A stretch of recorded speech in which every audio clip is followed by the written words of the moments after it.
Hello welcome back to Rifna Sajid vlog. അപ്പോൾ എല്ലാവർക്കും സുഖമല്ലേ? അപ്പോൾ നമ്മൾ രാവിലെ തന്നെ ബ്രേക്ക്ഫാസ്റ്റ് കഴിക്കാനായിട്ട് ഇന്ന് വെള്ളപ്പം പിന്നെ തേങ്ങാപ്പാൽ വെള്ളക്കടലക്കറിയൊക്കെയാണ് ഉള്ളത്. അതിൻ്റെ കൂടെ ചായ ഒക്കെ കുടിച്ച് രാവിലത്തെ ബ്രേക്ക്ഫാസ്റ്റ് കഴിക്കലൊക്കെ കഴിഞ്ഞ് പിന്നെ ഇന്ന് വീഡിയോ എടുക്കാനുള്ള മെയിൻ റീസൺ എന്ന് പറയുന്നത് ഇന്ന് പപ്പയാണ് ഉച്ചക്കലേക്ക് ഫുഡ് ഉണ്ടാക്കുന്നത്. അപ്പോൾ ഇന്ന് പപ്പ ഉണ്ടാക്കുന്നത് ഹൈദരാബാദി ചിക്കൻ ബിരിയാണിയാണ്. അതും ഒരു വെറൈറ്റി രീതിയിൽ പപ്പയുടെ സ്റ്റൈലിലാണ് ഉണ്ടാക്കുന്നത്. അപ്പോൾ എന്തായാലും അത് വീഡിയോയിൽ നിങ്ങൾക്ക് കാണിക്കാമെന്ന് വിചാരിച്ച്. അപ്പോൾ ആദ്യം തന്നെ അതിന് നമ്മൾ കുറച്ച് ഓണിയൻസ് ഫ്രൈ ചെയ്ത് മാറ്റി വെക്കണം. അപ്പോൾ ലാസ്റ്റ് ഫ്രൈ ചെയ്യുന്നതിൽ കുറച്ച് സ്പൈസസ് കൂടി ഇട്ടിട്ടാണ് കേട്ടോ ഫ്രൈ ചെയ്ത് മാറ്റുന്നത്. പിന്നെ നമ്മൾ റൈസ് കുക്ക് ചെയ്യാൻ വേണ്ടിയിട്ട് റൈസ്, വെള്ളം, അതിലേക്ക് ആവശ്യത്തിന് ഉപ്പ്, പിന്നെ നാരങ്ങ നീര്, പിന്നെ അതിലേക്ക് സ്പൈസസ് ആഡ് ചെയ്ത് കൊടുത്തിട്ടുണ്ട്. പട്ട, ഗ്രാമ്പു, ഏലക്ക, ഇത്രയും ഐറ്റംസ് ഇട്ടിട്ട് റൈസ് കുക്കാവാനായിട്ട് മൂടി വെച്ചിട്ട് അടച്ച് മാറ്റി വെക്കാം. ഇനി ഇതേ കുറച്ച് ഓയിലിൽ വെളുത്തുള്ളി, ഇഞ്ചി, പച്ചമുളക് ഒന്ന് വഴറ്റിയെടുക്കുന്നുണ്ട് കേട്ടോ. ഇത് നോർമലി ആരും ചെയ്യാറുള്ളതല്ല, ഇത് പപ്പ തന്നെ കണ്ടുപിടിച്ചിട്ടുള്ളതാണ് ടേസ്റ്റ് കൂടാൻ വേണ്ടിയിട്ട് കേട്ടോ ബിരിയാണിയുടെ. അപ്പോൾ അത് നന്നായി വഴറ്റിയതിന് ശേഷം മിക്സിയിലിട്ടിട്ട് ഒന്ന് അടിച്ചെടുക്കുന്നുണ്ട്. അപ്പോൾ ഇത് ഈ ഒരു രീതിക്ക് കിട്ടും കേട്ടോ. ഇനി ഇത് മാറ്റി വെക്കുക. ഇനി നമ്മൾ ചിക്കനിൽ മസാല ഒക്കെ പുരട്ടി വെക്കണം. അപ്പോൾ അതിനായിട്ട് നമ്മൾ കഴുകി ക്ലീനാക്കി വെച്ചിട്ടുള്ള ചിക്കൻ ആദ്യം ഒരു പാത്രത്തിലേക്ക് ഇട്ട് കൊടുക്കുക. പിന്നെ അതിലേക്ക് മല്ലിയില, പുതിനയില ചെറുതായിട്ട് കട്ട് ചെയ്തത് ഇട്ട് കൊടുക്കുന്നുണ്ട്. പിന്നെ അതിലേക്ക് നമ്മളിപ്പോൾ അരച്ച് വെച്ച ആ ഒരു പേസ്റ്റില്ലേ, ഇഞ്ചി, വെളുത്തുള്ളി, പച്ചമുളകും കൂടിയിട്ടുള്ള ആ ഒരു പേസ്റ്റ് അത് ഇട്ട് കൊടുക്കുക. അതിങ്ങനെ റോ ആയിട്ട് ഇടണതിന് പകരം ഇങ്ങനെ വഴറ്റിയിടുമ്പോൾ അതിൻ്റെ ടേസ്റ്റ് ഒന്നും കൂടിയും അടിപൊളിയായിരിക്കും കേട്ടോ. പിന്നെ അതിലേക്ക് സ്പൈസസ് ആയിട്ട് പട്ട, ഗ്രാമ്പൂ, ഏലക്ക, തക്കോലം അങ്ങനെയുള്ള എല്ലാ ഐറ്റംസും ഇട്ട് കൊടുത്തിട്ടുണ്ട്. പിന്നെ അതിലേക്ക് ആവശ്യമായിട്ടുള്ള ഉപ്പ്, മല്ലിപ്പൊടി, മഞ്ഞൾപ്പൊടി, പിന്നെ കാശ്മീരി ചില്ലി പൗഡറാണ് ഇട്ടിട്ടുള്ളത്, കുരുമുളക് പൊടി, ജീരകം പൊടി, പിന്നെ കസൂരി മേത്തി ഇട്ട് കൊടുക്കുന്നുണ്ട് കുറച്ച്. പിന്നെ അതിലേക്ക് ആവശ്യത്തിന് തൈരും കൂടി ആഡാക്കി കൊടുക്കുക.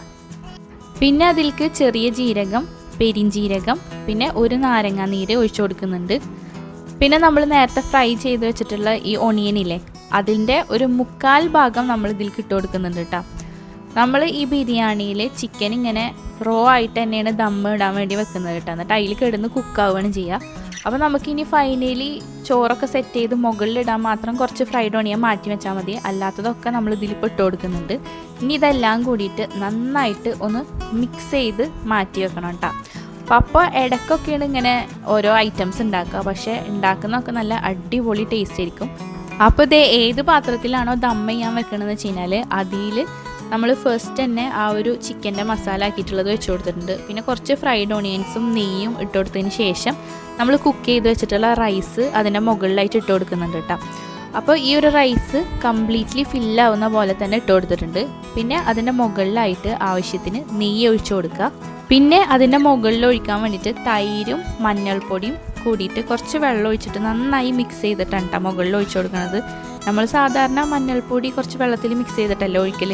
ഈ ഒരു ഹൈദരാബാദി ദം ബിരിയാണിയിൽ തേങ്ങാപ്പാൽ ഒഴിച്ചിട്ടും കണ്ടിട്ടുണ്ട്. അപ്പോൾ പപ്പ കുറച്ച് വെറൈറ്റി ആക്കാൻ വേണ്ടിയിട്ട് തൈരിലാണ് മഞ്ഞൾപ്പൊടി മിക്സ് ചെയ്തിട്ട് ഒഴിച്ചു കൊടുത്തിട്ടുള്ളത് കേട്ടോ.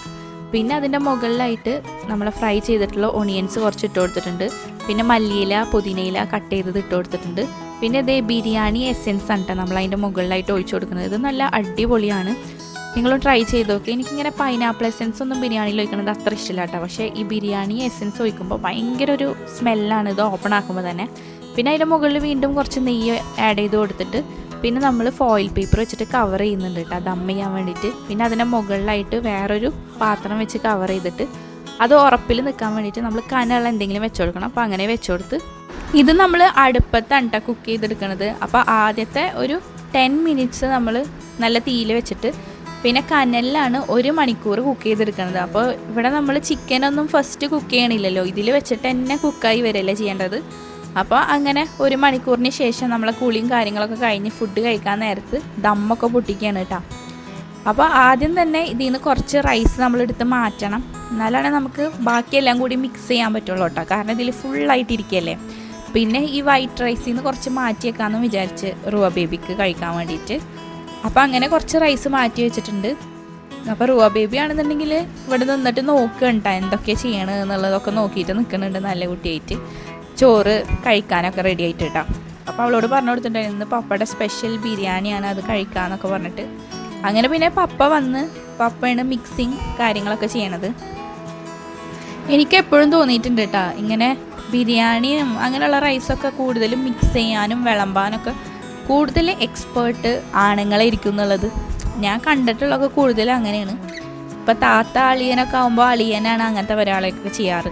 ഇപ്പോൾ ഇവിടെയാണെന്നുണ്ടെങ്കിൽ ഇപ്പോൾ പപ്പ വന്നിട്ടാണ് മിക്സിങ്ങും കാര്യങ്ങളൊക്കെ ചെയ്യണത്, ഇനി വിളമ്പാനും ഒക്കെ. അപ്പോൾ നിങ്ങളെ വീട്ടിലൊക്കെ എങ്ങനെയാണെന്നുള്ളത് കമൻറ്റ് ചെയ്യും. അങ്ങനെ ഇത് ഓപ്പൺ ആക്കിയപ്പോൾ തന്നെ ഭയങ്കര ഒരു രക്ഷയില്ലാത്ത മണമായിരുന്നു കേട്ടോ ബിരിയാണിക്ക്. ഭയങ്കര എന്തെന്നാ പറയുക, ഭയങ്കര ടെംപ്റ്റിംഗ് ആയിട്ടുള്ളൊരു സ്മെല്ലായിരുന്നു. അപ്പോൾ വിളമ്പുമ്പോൾ ഫസ്റ്റ് തന്നെ റൈസും ചിക്കനൊക്കെ കൂടിയിട്ട് വെച്ചിട്ട് പിന്നെ വൈറ്റ് റൈസും അതിൻ്റെ മുകളിലിട്ടിട്ടാണ് കേട്ടോ വിളമ്പണുണ്ടായിരുന്നത്.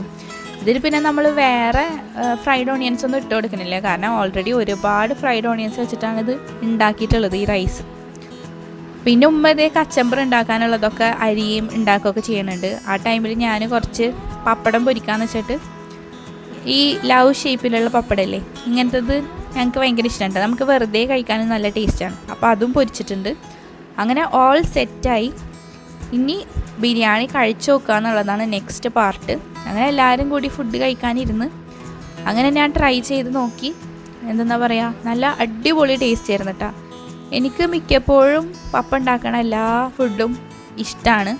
ഉമ്മ ഉണ്ടാക്കണ ഇഷ്ടമല്ല എന്നല്ല, പക്ഷേ ഇതെന്ന് പറയുമ്പോൾ എല്ലാത്തിനും ഒരു വെറൈറ്റി സ്പെഷ്യൽ ടേസ്റ്റ് ആയിരിക്കും. പപ്പ ഒരുപാട് സ്പൈസസും മസാലയും കാര്യങ്ങളൊക്കെ ഇടും. അങ്ങനെ ഫുഡ് കഴിക്കലൊക്കെ കഴിഞ്ഞ് പിന്നെ ഒരു വൈകുന്നേരമൊക്കെ ആയപ്പോൾ നമ്മളൊന്ന് പുറത്തിറങ്ങിയിട്ടാണ്. ചായൻകോല് വന്നിട്ട് ഒരു ചായ കുടിക്കാം, പിന്നെ ഷവർമ കഴിക്കാമെന്നൊക്കെ ഉള്ള രീതിയിൽ ഷവർമയും ഓർഡർ ചെയ്തിട്ട് വെയിറ്റ് ചെയ്തിരിക്കുകയാണ്. അങ്ങനെ ഇതേ നമ്മൾ നോർമൽ ഷവർമ ഇട്ടാണ് പറഞ്ഞിട്ടുണ്ടായിരുന്നത്. അതിൻ്റെ കൂടെ ഇതേ ഉപ്പിലിട്ട കുറച്ച് ഐറ്റംസൊക്കെ വന്നിട്ടുണ്ട്. അങ്ങനെ ഞാൻ ഒരു കടി കടിച്ച് റുവ ബേബിക്ക് കഴിക്കാൻ വേണ്ടി കൊടുത്തപ്പോൾ അവൾക്ക് ഭയങ്കര ഇഷ്ടമായിട്ടാണ് കണ്ട അവൾ ചെയ്യണത്. ഇങ്ങനെ തല ആട്ടിയിരിക്കുകയാണ്. അത് കഴിഞ്ഞപ്പോൾ പിന്നെ എനിക്ക് ആ ഷവർമ കിട്ടിയിട്ടില്ല കേട്ടോ, അവൾ കഴിക്കലാക്കി. അങ്ങനെ പിന്നെ റുവ ബേബി കഴിച്ചുകൊണ്ടിരിക്കേണ്ട നല്ല ഇഷ്ടപ്പെട്ടിട്ട്. പിന്നെ ചായ ഓർഡർ ആക്കിയിട്ടുണ്ടായിരുന്നു. അങ്ങനെ പിന്നെ ഞാൻ ചായ ഒക്കെ കുടിച്ച് പിന്നെ നമ്മളെ പ്ലാൻ എന്തായിരുന്നു വെച്ച് കഴിഞ്ഞാൽ ആനക്കോട്ടയിൽ പോവുക, റുവ ബേബിക്ക് ആനനെ കാണിച്ചു കൊടുക്കാമെന്നൊക്കെ വിചാരിച്ചിട്ടാണ് വീട്ടിൽ നിന്ന് ഇറങ്ങിയത്. പക്ഷേ ലേറ്റായി പോയിട്ടുണ്ടായിരുന്നു കേട്ടോ. നമ്മളവിടെ എത്തിയപ്പോഴത്തേക്കും 5 മണിയൊക്കെ ആയിക്കണം. അപ്പോഴത്തേക്കും അത് ക്ലോസ് ചെയ്ത്. അപ്പോൾ പിന്നെ വിചാരിച്ച് എന്നാൽ പിന്നെ ബീച്ചിൽ പോവാന്ന്. അങ്ങനെ പിന്നെ നമ്മൾ ചാവക്കാട് ബീച്ചിലേക്ക് വന്നേക്കണ്ട. അയിൻ ബേബിയൊക്കെ ഫസ്റ്റ് ടൈമാണ് ബീച്ചിലേക്ക് വരുന്നത്. റുവ ബേബി ഇതിന് മുൻപ് വന്നിട്ടുണ്ട്. അപ്പോഴാണെന്നുണ്ടെങ്കിലും അവൾക്ക് ഇഷ്ടമുണ്ടായിരുന്നില്ല കേട്ടോ വെള്ളത്തിലിറങ്ങാനൊക്കെ. അവൾക്ക് കരച്ചിലായിരുന്നു വെള്ളത്തിലിറക്കുമ്പോൾ.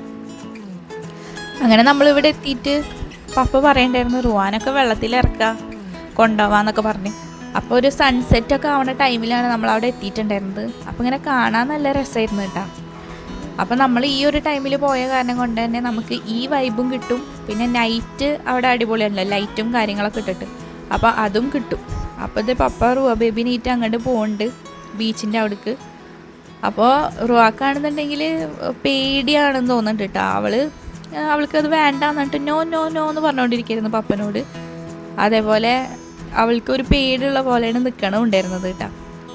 അപ്പോൾ ഇതേ ഞാനും വീഡിയോ എടുക്കാൻ വേണ്ടി നോക്കുമ്പോൾ പപ്പ പറയണ്ട അവൾ വേണ്ട നോ നോ നോ എന്ന് പറയണ, അവൾക്ക് അതിലിഷ്ടമല്ലാണ്ട് തിരിച്ച് പോവാന്ന് കാണിച്ചുകൊണ്ടിരിക്കുകയാണ് കേട്ടോ. അങ്ങനെ പിന്നെ റുവ ബേബിനെ എടുത്തിട്ട് നമ്മൾ പിന്നെ അവിടേക്ക് പോയി. പിന്നെ പപ്പ വന്ന് വിളിക്കുമ്പോൾ റുവ പോകണുണ്ടായിരുന്നില്ല കേട്ടോ. കാരണം ഇനിയും അവിടേക്ക് പോവും, വെള്ളത്തിൻ്റെ അവിടേക്ക് കൊണ്ടുപോകുമെന്ന് വിചാരിച്ചിട്ട് അവൾ കരച്ചിലായിരുന്നു. പിന്നെ നമ്മൾ ബീച്ചിലൊന്നും ഇറങ്ങിയിട്ടുണ്ടായിരുന്നില്ല. പിന്നെ അവിടെ കയറി അവിടെ രാത്രിയൊക്കെ ആവാനായിട്ടുണ്ടായിരുന്നു. അയിൻ ബേബി ആണെന്നുണ്ടെങ്കിൽ ഭയങ്കര ഹാപ്പി ആയിരുന്നു കേട്ടോ. ഇങ്ങനെ ഫസ്റ്റ് എക്സ്പീരിയൻസ് അല്ല. അപ്പോൾ കടലൊക്കെ കണ്ട് എല്ലാം അങ്ങനെ നോക്കി ആൾക്കാരൊക്കെ നോക്കിയിട്ടാണ് അവന് നിൽക്കണുണ്ടായിരുന്നത്. അങ്ങനെ പിന്നെ ഇവിടെ വെച്ചിട്ട് നമ്മളുടെ ഒരു റിലേറ്റീവിനൊക്കെ കണ്ടിട്ടുണ്ടായിരുന്നു. അങ്ങനെ വർത്താനൊക്കെ പറഞ്ഞ് പിന്നെ നമ്മളിങ്ങനെ മുകളിലേക്കായിട്ട് കയറി വന്നപ്പം അവിടെ കുറേ ഗെയിംസും ആക്ടിവിറ്റീസൊക്കെ ഉണ്ട്. അവിടെ കുറേ ആൾക്കാർ ഇതേ റൗണ്ട് ചെയ്ത് നിൽക്കണം കേട്ടോ, എന്താ സംഭവം എന്നൊക്കെ നോക്കാൻ വേണ്ടിയിട്ട്.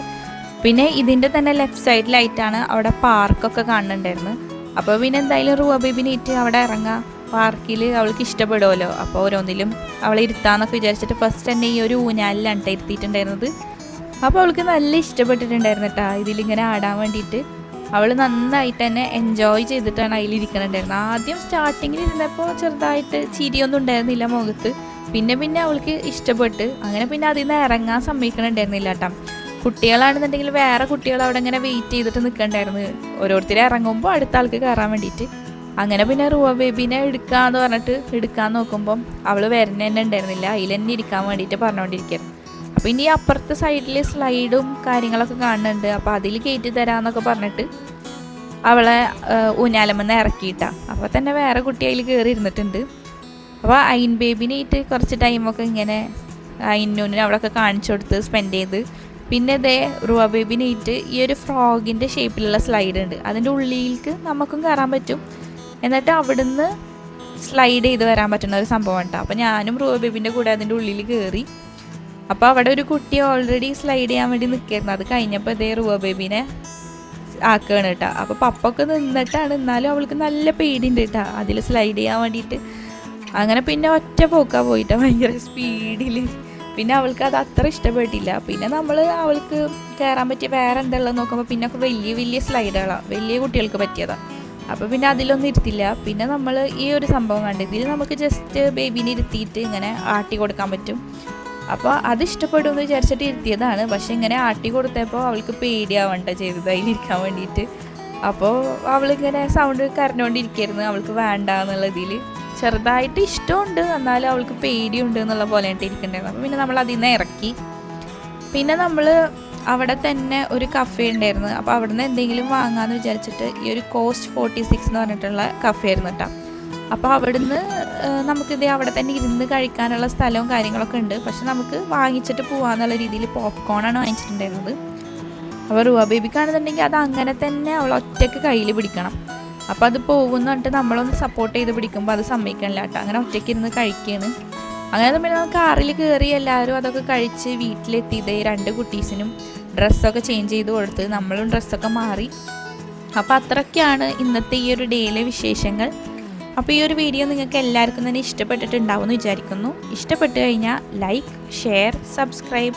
ഇനിയും ഇതുപോലെയുള്ള നല്ല നല്ല വീഡിയോസൊക്കെ ആയിട്ട് കാണാം. അതുവരെ എല്ലാവർക്കും ടാറ്റ ബൈ, ടേക്ക് കെയർ.